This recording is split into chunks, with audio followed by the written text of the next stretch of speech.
चलिए इस वीडियो में हम सर्कल से रिलेटेड बहुत सारी चीज़ों के बारे में, उनसे रिलेटेड टर्म्स के बारे में, जो छोटे छोटे वर्ड्स अक्सर हम सर्कल के इर्द गिर्द सुनते रहते हैं, उसके बारे में चर्चा करते हैं।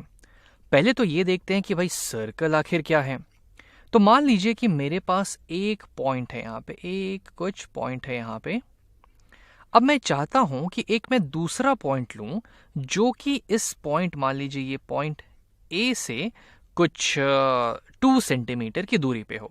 अब वो मैं कहीं भी ले सकता हूं, मान लीजिए जैसे मैं यहां ले लेता हूं, ये मेरा मान लीजिए पॉइंट बी हो जाता है इस तरीके से कि ये जो ए बी होगा ये दूरी 2 सेंटीमीटर की होगी। ये जो लाइन सेगमेंट ए बी है, लाइन सेगमेंट ए बी, अब ऐसे में लाइन सेगमेंट को रिप्रेजेंट करता हूं, लेकिन अगर मुझे सिर्फ ए बी की लेंथ पता करनी है तो वहां पे मैं सिर्फ ए बी लिख दूंगा। इसका मतलब हुआ ए बी का लेंथ और इसका मतलब हुआ लाइन सेगमेंट ए बी।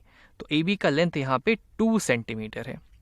लेकिन भाई मैं बी को यहां पे ही क्यों लूं? मैं मान लीजिए एक दूसरा पॉइंट एक यहां पे भी बना सकता हूं। एक पॉइंट कुछ मैंने यहां पे बना दी जो कि इस ए से 2 सेंटीमीटर, एक स्ट्रेट लाइन बनाने की मैं कोशिश कर रहा हूं जो कि यहां ए से 2 सेंटीमीटर की दूरी पे हो। और यहां पे क्यों? मैं यहां पे एक पॉइंट ले सकता हूं जो कि ए से 2 सेंटीमीटर की दूरी पे होगी, या फिर यहां पे एक पॉइंट ले सकता हूं। एक्चुअली अगर मैं ऐसे घूमता जाऊं, और अब आपको एक बहुत फेमिलियर फिगर दिखेगा जिसे हम सर्कल कहते हैं। यहां पे मैं कहीं भी इस बाउंड्री के अलोंग कोई भी पॉइंट ले लूंगा तो वो हमेशा इस पॉइंट ए से 2 सेंटीमीटर की दूरी पे होगी, और इस तरीके से सर्कल का जन्म हुआ। अब पहला यहां पे टर्म होता है रेडियस। रेडियस, तो रेडियस क्या होता है भाई?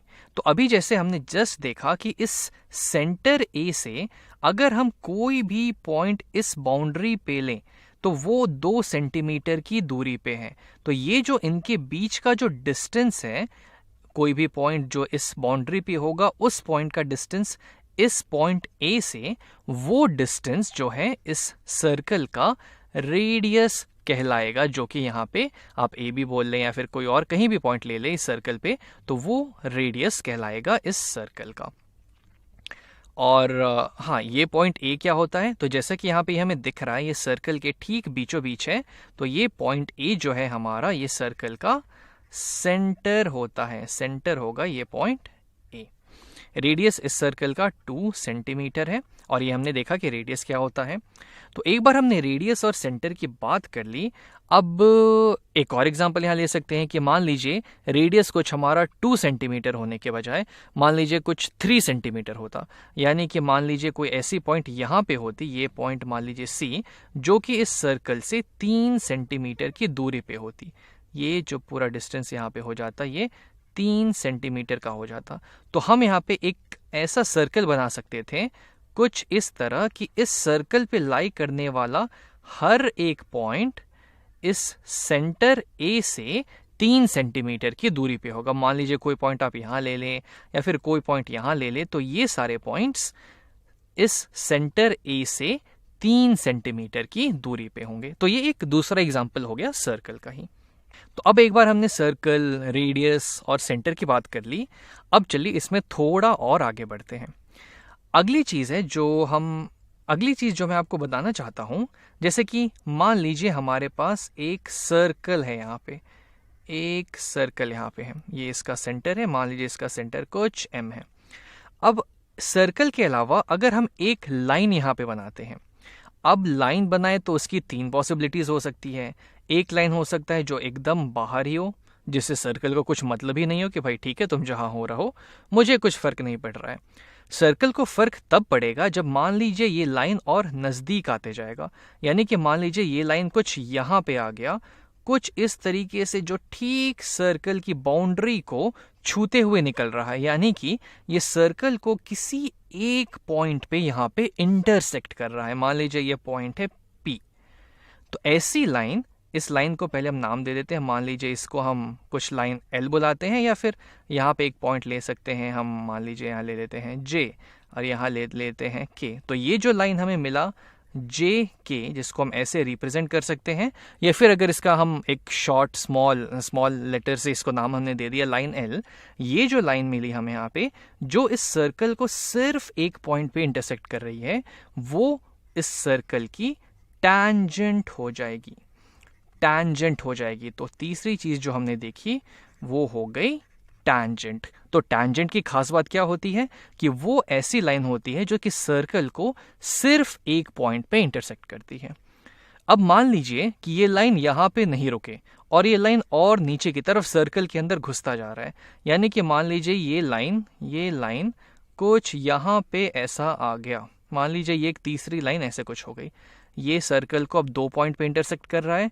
मान लीजिए कि ये पॉइंट है, ये पॉइंट हो गया कुछ आर और ये पॉइंट हो गया एस। अब यहां पे हमें एक दूसरी लाइन मिल गई, लाइन आर एस। तो ऐसी लाइन जो सर्कल को 2 पॉइंट्स पे इंटरसेक्ट करे उसे हम सेकेंट बोलते हैं, सेकेंट। तो तीसरी जो चीज हमने देखी वो थी सेकेंट। और ये कुछ ऐसा कुछ जादू नहीं है, एक सिंपल से मैथमेटिकल टर्म्स है जो कि हम यूज करते हैं ताकि हमें कंफ्यूजन ना हो।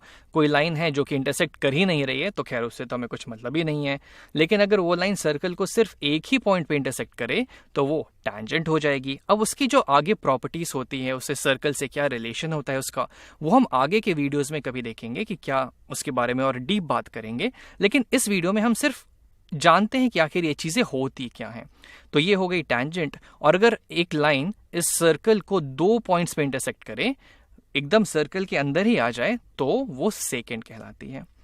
अब जब सेकेंड की बात हो ही रही है तो हमने ये देखा कि ये लाइन को हम सेकेंड बोलेंगे। इसके अलावा एक और चीज जो होती है वो होती है कॉर्ड। अब कॉर्ड क्या होती है? तो ये लाइन आर एस तो सेकेंड हो गया, लेकिन अब अगर हम इस लाइन सेगमेंट आर एस की बात करें, यानी कि यहां से यहां तक ये जो लाइन सेगमेंट आर एस मिला जो कि सर्कल को 2 पॉइंट्स पे कट कर रहा है, ये लाइन सेगमेंट आर एस, ये इस सर्कल का कॉर्ड कहलाता है, कॉर्ड कहलाता है, CHORD, कॉर्ड कहलाएगा। तो ऐसा लाइन सेगमेंट जो कि सर्कल को 2 पॉइंट्स पे कट करे, या फिर अगर दूसरे शब्दों में बोलूं तो मान लीजिए आप सर्कल पे कहीं भी 2 पॉइंट्स ले लीजिए, एक यहां ले लीजिए, एक यहां ले लीजिए, अगर उन दोनों को हम एक लाइन सेगमेंट से ज्वाइन करें तो ये जो लाइन सेगमेंट हमें यहां मिली वो इस सर्कल की कॉर्ड कहलाएगी। तो सर्कल की बाउंड्री पे लाई करने वाले किसी भी 2 पॉइंट्स को जो लाइन सेगमेंट ज्वाइन करती है वो उसकी कॉर्ड कहलाती है।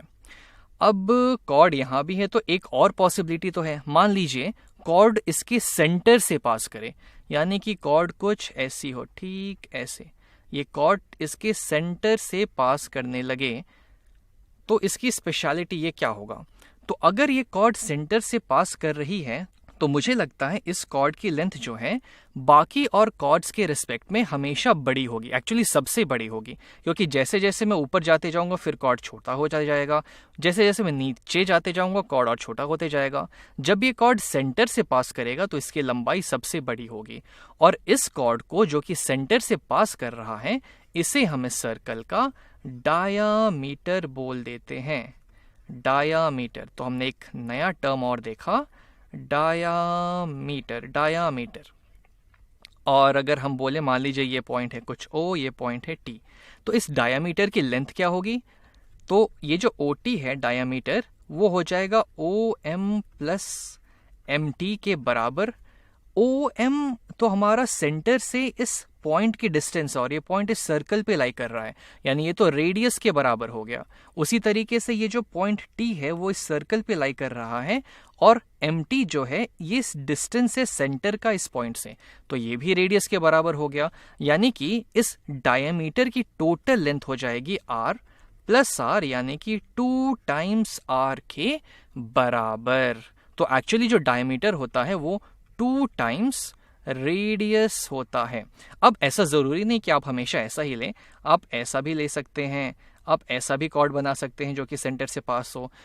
बस कंडीशन ये है कि अगर वो कॉर्ड सेंटर से पास कर रहा है तो वो सबसे बड़ा होगा और एक्चुअली दिख भी रहा है, और वो डायमीटर कहलाएगा और उसकी लेंथ 2 टाइम्स रेडियस होगी।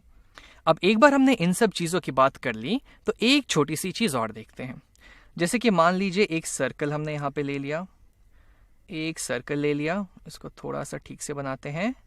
ये सर्कल हमने यहाँ ले लिया, ये इसका सेंटर है। अब इस सर्कल के अलोंग अगर हम पूरा ये मूव करें तो हमें वो सारे पॉइंट्स मिल जाएंगे जो कि सेंटर से इक्वल डिस्टेंस पे हो।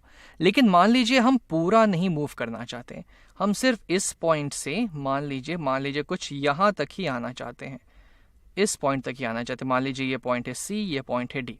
तो ये जो सी डी हुआ ये सर्कल की पूरी इस बाउंड्री का एक पोर्शन हो गया। तो ये जो है ये मुझे कुछ एक आर्क की तरह दिख रहा है, तो इस पोर्शन को हम लोग इस सर्कल का आर्क बोल देंगे। तो दो पॉइंट्स के बीच में जो सर्कल की लेंथ होती है वो उसकी आर्क कहलाती है। तो अब इसका नाम क्या हो जाएगा, ये हो जाएगा सी डी हम डाल देंगे और इसके ऊपर एक आर्क जैसा शेप बना देंगे। तो इसका मतलब हुआ ये आर्क सी डी। लेकिन आप कहेंगे कि ये आर्क तो है, लेकिन ये आर्क क्यों नहीं हो सकता? हम सी से डी में तो ऐसे भी तो पहुंच सकते हैं उल्टा चल के, ये भी तो एक तरीके का आर्क ही है, और ये तो छोटे वाले आर्क से, इस ग्रीन वाले आर्क से बड़ा लग रहा है। तो हाँ, आपकी बात बिल्कुल सही है, ये जो सी डी है ये छोटा वाला आर्क है, तो इससे हम बोल देंगे ये हमारा हो जाएगा माइनर आर्क। और ये जो सी डी है ये बड़ा वाला जो ये पोर्शन है ये हमारा हो जाएगा मेजर आर्क।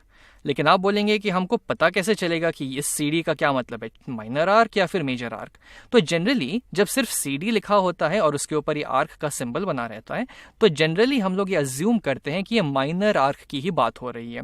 अगर इसे मेजर आर्क का बात करना होता तो मान लीजिए एक पॉइंट हम यहां ले लेते हैं कुछ ई, तो मेजर आर्क हम बताते हैं CED।